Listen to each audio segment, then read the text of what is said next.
Hey everybody, and welcome to the next episode of Bastock and Bachelor's Bullshit Busters. This week, me and Adam are going to be talking about choosing an e-commerce platform. If you are wading through the choices trying to work out which platform is the best for you to get started with, or perhaps you are on a platform not enjoying it and wondering which one to move to, then hopefully this will help you narrow down which one is right for you and your business. So just to get started, I'm Simon Batchelor. I'm Adam. And yeah, we're going to go through the three main options this week. And those options are, just to headline us off, we've got Squarespace, we're going to be going through Shopify, and we're also going to be looking at WooCommerce. And we'll talk a little bit more about why we think those are your three options. And we can save you loads of time looking at all the others because we've done it for you. So, Adam, do you want to start us off by just giving us a quick sort of overview of roughly where the kind of main choice lies with those three options? Yeah, so I think the main thing to kind of emphasise is that there's no necessarily right or wrong answer to which one is better. It is more about what's right for you at the right time. And I think that's a problem that a lot of people kind of get tripped up with or fall over, where depending on where they are on their business journey, they will think that, there is an appropriate package for them, but that sometimes developers or kind of industry experts might say that one is better than another for them without the kind of full context of their business. So that's really what I want to kind of discuss today, is just about give some examples of what a business might be using at an appropriate size. So as I say, the three we're going to look at are Squarespace, Shopify and WooCommerce, and in that order with quite good reason. So we'll start with Squarespace, where I use Squarespace for my site. I do occasionally take transactions through it where I've got a couple of services that people can buy and just purchase online. Very simple, kind of just like one-off audits or tickets and stuff like that. So Squarespace is very good for that, where if you're a small kind of maker or crafter and you've got, say, 20, 30 products that are all very simple, so a range of mugs or plates or kind of artwork or anything like that, it's genuinely very good. It's very simple, and normally you're going to be driving traffic through word of mouth or through referral. Yeah. You're not necessarily going to be doing any kind of big complex e-commerce marketing campaigns that you need to try and hook it up with. And for that, it's great. And you can probably you'll happily take a couple of grand a month through Squarespace without really having to think about it. Connects with Stripe, connects with PayPal, I assume, and it all kind of does it all very natively, does very well at that. And I think it's now got subscriptions as well. I think they've kind of enabled that. So Oh, okay. I have to check that out. I haven't looked at it in a while, but I know last time I was in there, it was very much focused around the single transaction market. I think it's low on options, but high on reliability, I think, is the way I would describe Squarespace.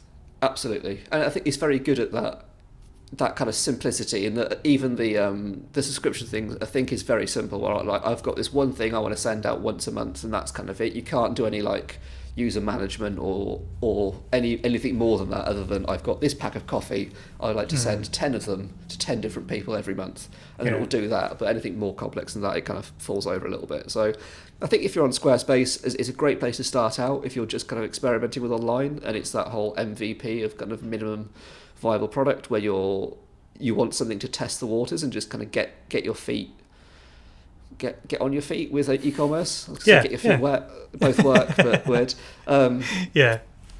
So that's kind of Squarespace. Shopify is then kind of the middle one, I think.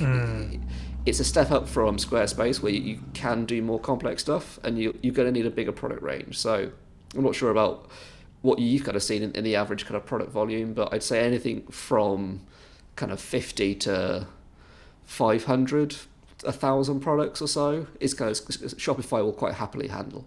I think also the other thing to mention is that if you've got variants, so if your product has up to 5 variants, then you're going to want to be on Shopify, even if you've only got 5 products. So if you're varying weight or capacity and size and maybe color, Squarespace is already you've got too complicated. Really, what you want is Shopify as soon as you get into variants. Yeah, so it's really good for. I think a wide range of businesses that are quite simple and don't need that much customization. So if you are selling widgets or t-shirts or kind of soap or hand cream, anything that's fairly e-commerce friendly. I'm trying to think of more complex T-shirts things that is a might good push it. one. Yeah, kind of clothing does very well on it. Yeah. I've got one client that they sell kind of electric bikes and stuff, and that's all through Shopify. And we have hit some kind of workarounds where we've got a fourth variant, which then throws it. So we'll have like color, size, like not weight, but kind of like a speed variant, and then another technical variant where it's like mid motor, rear motor, or something like that. And it can't do more than 3, so it does 3, kind of fall over. yeah. Yeah, And 3 seems like a lot, but actually it really isn't. For most products have 3, don't they? So it is still one of the great mysteries of the internet. Why 3? Because it would take upwards of 10 minutes to add 4, and I'd say the same time again to add 5. And I'm sure both developers at Shopify could work together on getting that done in an afternoon, but they just don't want to, and it's an absolute mystery. There's no technical reason. No, it is a bit baffling. Maybe what it is they've got shares in WooCommerce. Yeah, and they want people to move up to WooCommerce, which I think neatly leads us on to WooCommerce, which is where anything north of 50 products up to 100 products, depending on the complexity. Like, if you've got 100 simple products, Shopify's fine. Yeah. If you've got anything north of 100 products, then WooCommerce is for you. It's a bit of a beast to get set up in terms of you should really talk to a developer to get it set up properly. It runs on WordPress. I would, if you're setting it up yourself, only use a WooCommerce theme. Don't try and buy another theme and do something else and do this and have a booking system and have this. At that point, get a developer, because you will implode WordPress in on itself unless you know the lingo and the nuts and bolts of how it works. You can get stuck on some real basics. So I think that's where Shopify really comes in, is that on those kind of very basic stores, you can do quite a lot with it without it breaking or falling over. It's quite robust. Where I've been managing WooCommerce stores before and had to update a payment gateway, and it's fallen over. And then you can't take money, which for an e-commerce store is surprisingly critical. Yeah. So I would recommend that if you are a WooCommerce, you have a developer to be on hand and help with stuff. Whereas Shopify, I think, even if you do have kind of quite a few products, there will be limitations, and you have to be practical in the fact that there will be some kind of customized. If you want to do anything like if you do want a booking system, you're going to have to compromise on that in some way, unless you get a developer involved on Shopify. But if you're getting to that point where you want that extra customization, WooCommerce is probably where you want to go, because you can do a lot more and you can brand it a lot more nicely. If that's sense. And also there's some plugins that you can get for WooCommerce that handle bookings. They handle membership sites. Like we're using one at the moment called MemberPress. And it's $250 a year, but it's really good. I mean, it does everything you need in one plugin. And, to connect it to Stripe, you click the button that says connect to Stripe, and you click authorize, and it's done.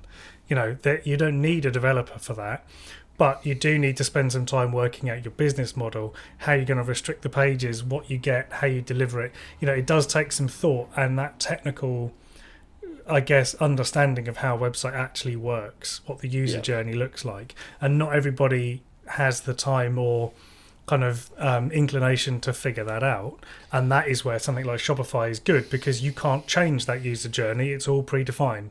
It's like A, B, C, D, done.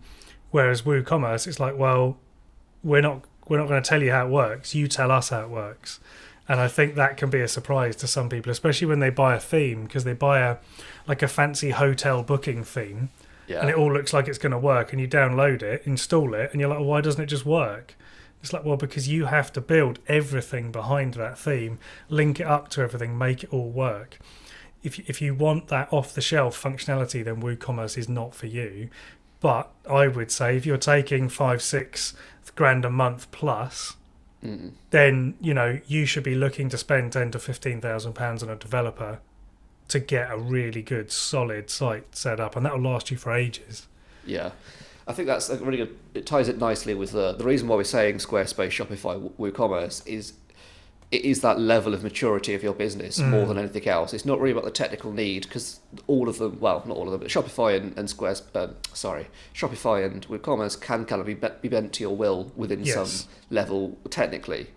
So it's not really about the technical limitations. It's more about what your business understands it needs and whether you're ready to invest in that. That's, I think, the critical thing about going into WooCommerce is it unlocks that whole level of customization and ability to control the entire journey. Where if you've just started a clothing brand, you've been going for about a year, and you've just gone onto Squarespace, onto Shopify from Squarespace, and you're still kind of getting going, and you're still kind of developing that marketing cycle and getting all that in, then going to WooCommerce is then an extra level of just thought that you have to put into your website that you don't want to do at that time of your business. Your focus should be on the marketing. So I think that's something we should discuss now very briefly. Well, there's two things. One is kind of the marketing integration of the three different platforms, and then also the SEO. I want to cover that very briefly and have a little rant about the technical aspects of it and developers scaremongering. So I think, I mean, you've got more experience on this than I have on the Facebook ads side, but I mean, on Facebook ads, it's really interesting because you can add a Facebook pixel to Squarespace really quickly, and that gets you some great ads. It gets you brand awareness ads really nice. You can do lead gen ads, very good, superb. But linking a catalog to Facebook is really difficult, and it's notable in how complicated it is. And it surprises me for a platform that's trying to, sort of court the lower end of the market, that you need, it's not hard, but it does take some technical, put this URL in this box, then upload that file, then do this to your domain, then and literally all you're doing is grabbing 3 products out of your shop and putting them in Facebook. You compare that to something like Shopify, where you click link to Shopify, it opens a box and says link to Shopify, you click yes, and it set up all of your, not just your products, it does a daily update refresh, so at midnight it goes and gets all of your products again, updates the images, prices, but then also it gets all of the events, so it looks at page views, category views, it splits all of that out in Events Manager, which means retargeting is an absolute breeze. In fact, when you link it up, the next thing it says is, would you like to make a retargeting ad? And you click yes, and there it is. And the same is true with WooCommerce. So with WooCommerce, you say, I want to add a WooCommerce site. It gives you a zip file immediately, and you just upload that to your site and click add new plugin, click this file, and it installs. And that plugin then talks to Facebook through a secure API and does the same. It grabs all your products every day. You don't need to worry about it. It just sits in the background. And quite how Squarespace justify not connecting to Facebook in that way, I don't know, because it's an enormous ads platform and it's super powerful to retarget on. So making that even 1% more difficult than something else, I would say, if you're thinking of growing a serious business, I would leapfrog Squarespace straight into Shopify from a marketing point of view. And also on Shopify, and I'm assuming it's the same with WooCommerce as well, in integrating it with Google Ads or Google Analytics, it's again one click where you put in the analytics code, then you click enhanced e-commerce, yes, and then it'll automatically filter through all the e-commerce transactions without you having to do anything extra or clever. Yeah. So, because Google already understands and has mapped Shopify's entire workflow.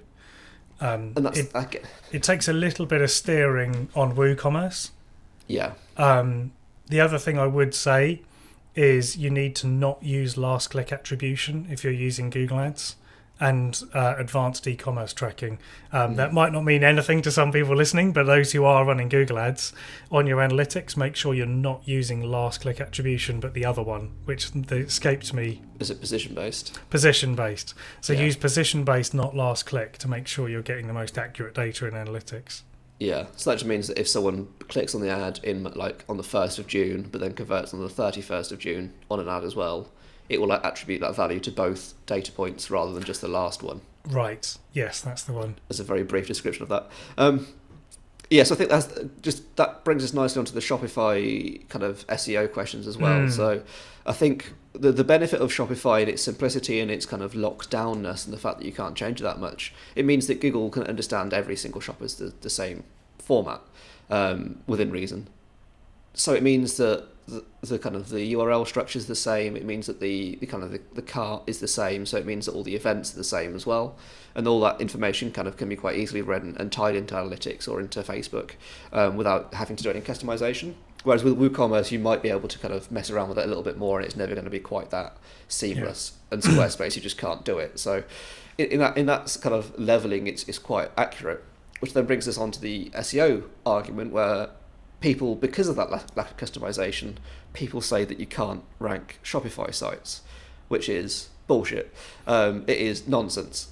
It's just the fact that I think, say, 5-7 years ago, however long, developers loved to be able to create very custom URL structures, so that rather than being adambastockshop.com/collections/t-shirts, it might just be /t-shirts. It's a shorter URL that's neater and kind of nicer to look at, and that it is a ranking factor, but it's one of the minor ones, and it isn't going to make that much difference.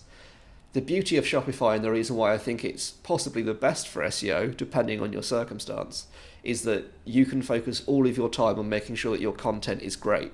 Yeah. You can spend all of your time building collections, building product pages, building blogs, building everything. You're not going to break anything, because Shopify, it kind of doesn't really let you. Not in the same way that WooCommerce, you can quite easily break stuff by accidentally deleting a plugin.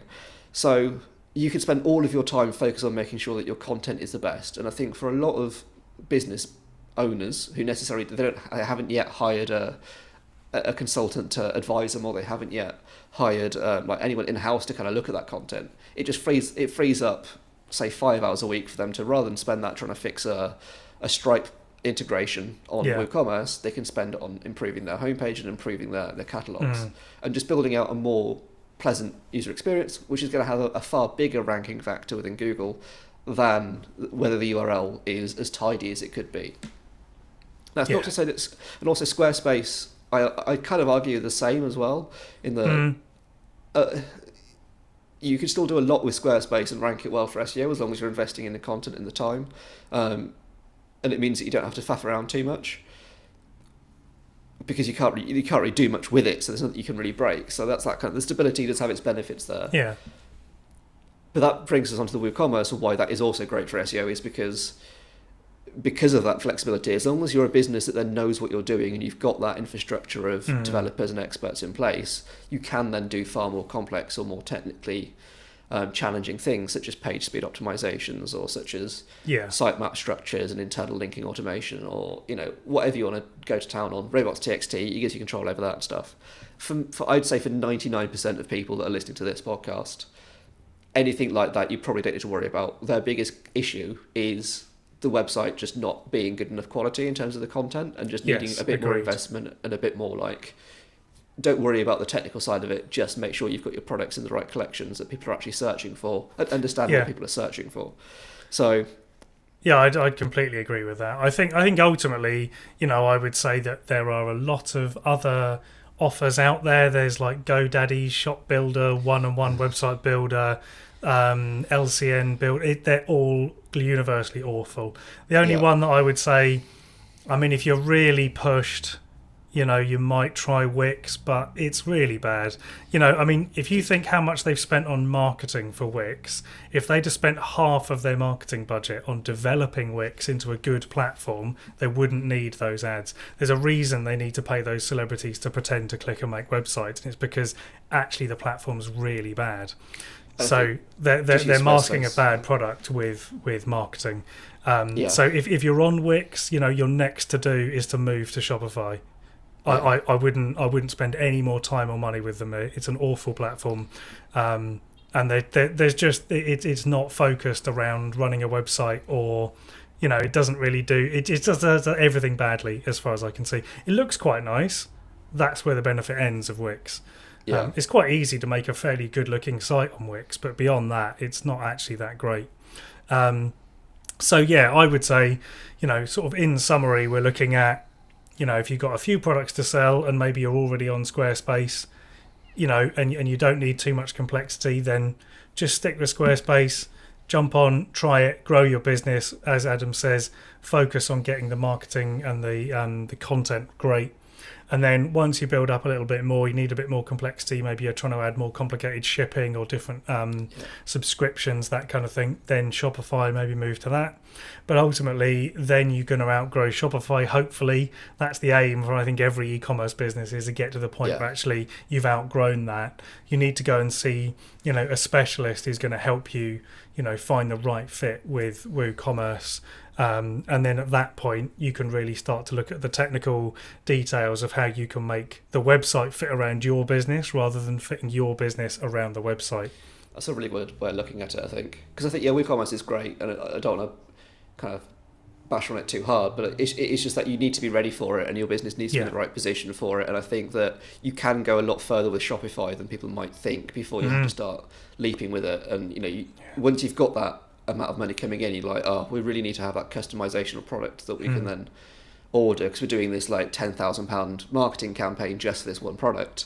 It's like okay, great, that you're in a perfect position to spend that money on developing an excellent user experience on WooCommerce. Yeah. Excellent. Well, I think that about wraps it up for our chat this time. We are going to be doing a couple of Bullshit Busters live sessions, so look out for those. We'll be streaming live on YouTube, so you can ask your questions to us live, and we're going to do a bit of a presentation. The next one is actually on e-commerce. That is coming up on Tuesday the 27th of July. At 10 a.m. GMT, BST, British Summertime. 10 a.m. British Summertime. We're going live on Facebook, Bullshit Busters Live, and then we will be doing some more, so keep your eyes out for those. If you want to ask questions or you need some advice with anything e-commerce or e-commerce marketing, then you can connect with us on LinkedIn. I'm Simon Batchelor on LinkedIn, and there'll be a link on the show notes. And how can people connect with you, Adam? I'd say LinkedIn, Adam Bastock as well. And please do send us any ideas for kind of upcoming topics that you want covered or any questions you have, so that we can kind of explore that and bust them. I know someone mentioned one about kind of organic LinkedIn versus paid LinkedIn, which I think is one we're going to plan up for the next couple of weeks. So please, we are going to take suggestions. So excellent. Okay, until next time, see you later. Bye. Bye.